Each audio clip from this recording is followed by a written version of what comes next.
today's topic is going to be about something important too, ourselves, and that's advocating for our own health. So I'm going to lead it off, and I'm going to let the ladies join in, and we're just going to take this horse and ride it. So I'm going to break it down into the 6 sections I have. Advocating for your health care, being informed, voicing your concerns, actively participating, seeking support, documenting your care, following up aftercare. Now, before I get into how each one of those break down, I want to say this to our viewers, our listeners, that it is important for people that look like me. We are underrepresented in the medical field. There's not a lot of black nurses, black doctors, as proportionate to white nurses and white doctors. And I'm not being racial here, I'm just being factual. And sometimes when you go to the doctor, you're speaking 2 different languages. You don't understand what your doctor is even telling you. And that is key. If you don't understand, hopefully this show will help you be in a position where you can advocate more for yourself. And everything that we cover on the show is always on the website, getandtheknow, GiTK.org. And you can always hit us up if you're not web savvy. You can hit us up at 513-806-5649. Leave us a voicemail, text. We will get back to you.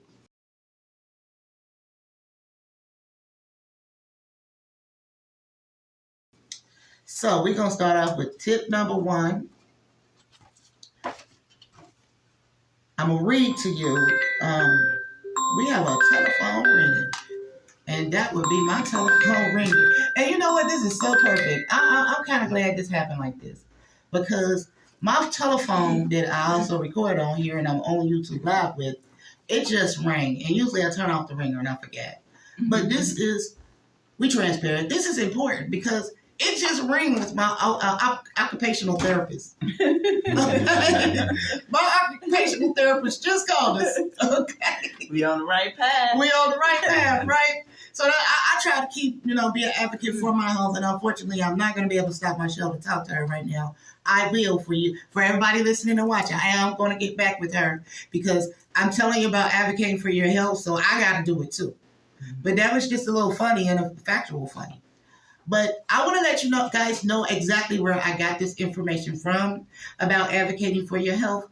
And the source was the DHS, the Department of Human Services, and more specifically, it was Homeland Security. Because I always try to go to the government sites to get the information to help our listeners and viewers, because I don't want to just Google and see what AI tells us. It's good, but it's not vetted, valuable information all of the time. And on that website, it was recommended to their employees how to communicate with their doctors and how to do these things that we're talking about right now. And I found it to be very interesting, and that it was publicly listed on the website. Like, it wasn't just like in the employee portal, where they could get to it. And I was like, well, shoot, that is really good, because they cover some good stuff. So I'm going to read this paragraph, and then I'm going to go over some stuff, and I'm going to let the ladies weigh in.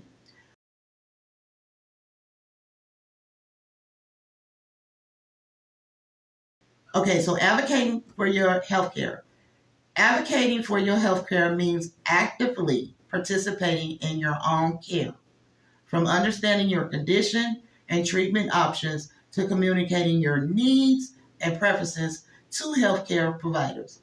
It's about taking an active role in making informed decisions about your health. And before I get into the 6 points on here, I want to say one thing to all of y'all. Please don't be scared to talk to your doctor, nurses, or treatment team about your health.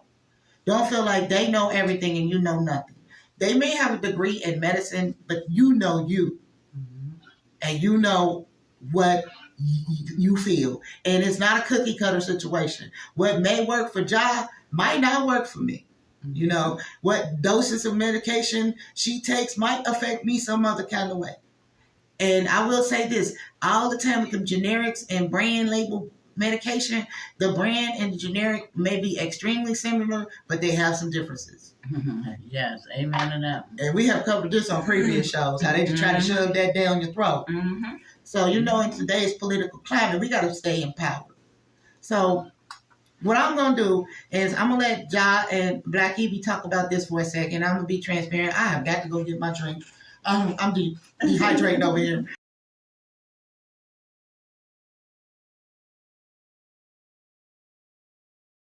But go ahead, ladies. Hit the mic with it while I go try and grab that right quick. All righty. Well, I'm going to speak on the experience of advocating for yourself. You know, if you don't speak up, they will use us as guinea pigs. And when we go back to our appointment, they will ask us, how did that work for you? How did that make you feel? Because they are experimenting with us with their medication. Because they give out one medication for 10 different illness. And that's what amazes me, because how can you use this one particular medication to not so much cure, but suppress the situation that's going on, but keep you maintained to where you're not complaining about your illness or your pain? So that's really a scary. You know, ibuprofen 800. Let's shake that up. Okay. That's a good one right there. I don't have any names for medication, but I know it's quite a few, you know, for example.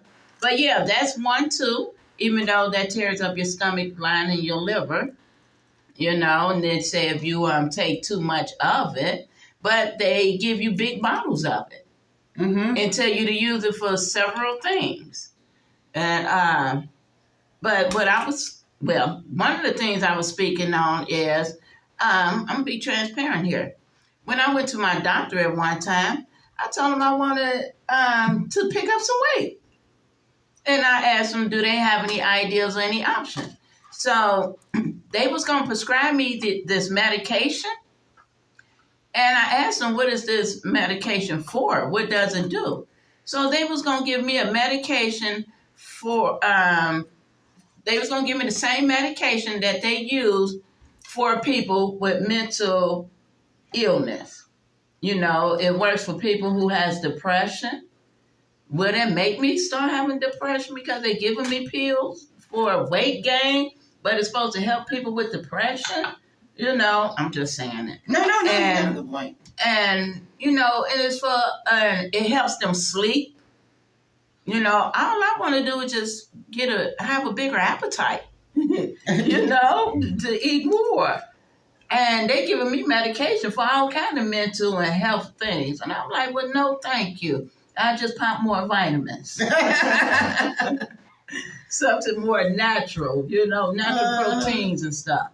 That's cool. But anyway, so you do have to advocate for yourself, know exactly what you're dealing with, what you're getting, because everything has a side effect. So for me, myself, I am doing everything natural as possible, and all the glory to the Father, our Creator, the Father. God, yes, because it is all working for me. It's all working for me. Amen. So, yes, Black Evie, talk about that 800 ibuprofen, because they give it to you for everything, for cramps, women menstrual cramps. They give it to you for what? Upset stomach. They give it to you for headaches.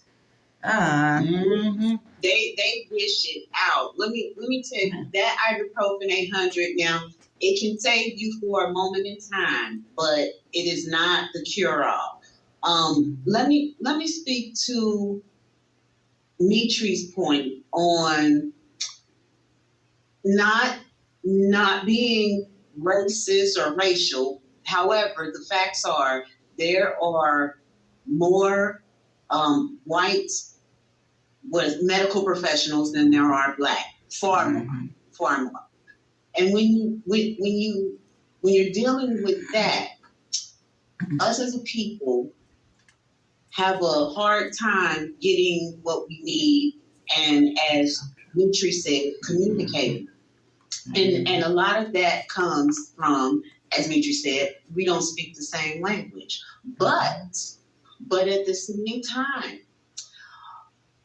they feel that we can endure more than they can, right? They're not like us thing in their mind. You know, we're strong, we're built a different way, we can endure this. Oh, just give them an ibuprofen 100 and it'll take care of it. They're going to be all right, okay? That whole mindset, you have to fight through that red tape. I've been fighting through red tape on my work injury, and just about ever since the beginning of February, just a couple of weeks ago or so, I finally got a better pain management regimen with this medication. They chucked that 800 out. And that's because I had to keep telling them, this is not working. This is not working. This is not working. I don't want to keep taking this. It tear up my lining of my stomach, as Ja had noted, all these different things. So when it comes to your self-advocacy in the medical industry world, you have to do your research and you have to come armed and ready with knowledge. To communicate with your health professional so that they know that you understand what's going on. So that part right there. And just because I don't want to be left out the ibuprofen discussion, I will make a comment about it.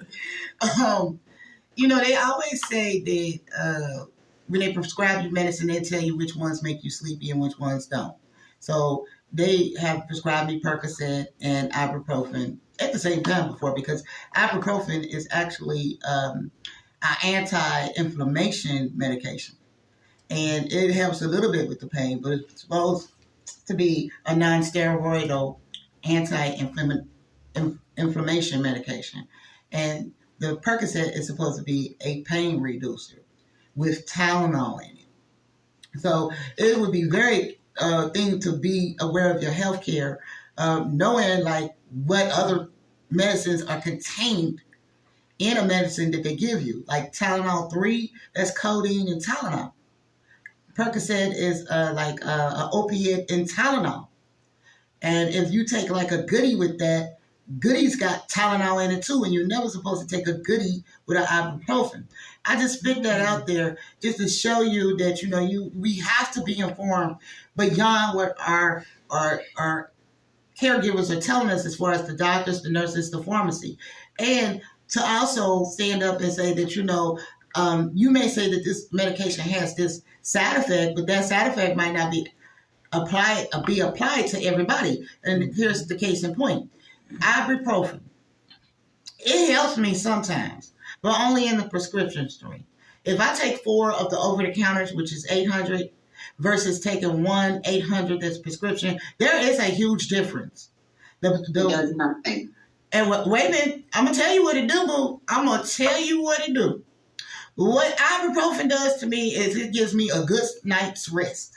It just makes me sleepy. And the doctors have swore up and down to me, well, it's not supposed to make you sleepy. You're not, I don't know, you just got some kind of psychosomatic thing. No, it makes me sleepy. And y'all told me it wouldn't make me sleepy. And I went out of town one day, and I was driving, taking that because I have problems that when I sit too long, I get pain. So I was like, okay, I'll take this ibuprofen. I'll be all right. Man, I fell asleep. I almost fell asleep at the wheel. Thank God I was not the only driver. And versus the Percocet, they tell you, oh, that's going to knock you out. You won't wake up for days. Percocet makes me hype.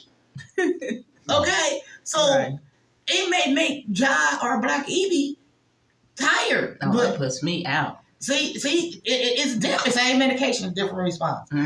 But ladies, we got to stand up to these doctors and let them know, like, look, I am not a sample from a group where what applies for the group applies for me. I'm an individual patient. I am not a number. I am a human being. And that's the reason why I love my doctor, Dr. Anthony Cornell. I will shout him out. He is with Mercy Health over, and I go to the Oakley location. He is a person that sits down, he talks to you, he takes the time out, and he prescribed my service dog. And with that, My dog comes with me. He even looks over my dog. You know, he just loves my dog. He's got a great bedside manner. And I just want everybody to know that you are the number one important person in your treatment because it's all about you.